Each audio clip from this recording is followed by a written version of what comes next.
สลาดธรรมะสามีคำหมายอ่อนเอายิ่งใจ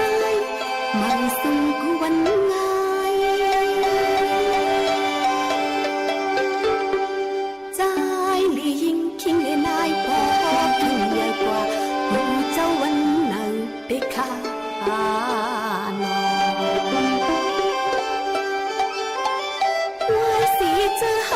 อยานสีมือเศร้าล้อมเผยมึงมันเฮยปนลอดพีเขียนผู้เผยขิงมัน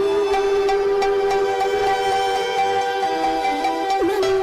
เย้าความสั่งเจ้าเฮาปวดป่วยเป็นคุณพรข้าอ่อน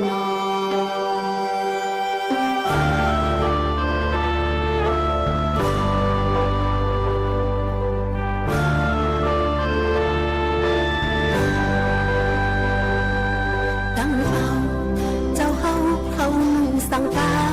รเตรียมอ่านเตมีไว้ขอเลี้ยงเฮอศาสนาเอาเฮินเสื่อวางเปียกกิเลสาปากเปียกดังเมื่อเลือกจอมเสียมตังยังหมายคือปินจองไล่ขาดใจเห็นปิญญาเยา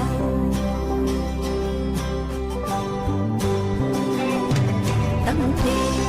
อาสาคบขบฮอดถึงเมื่อไหน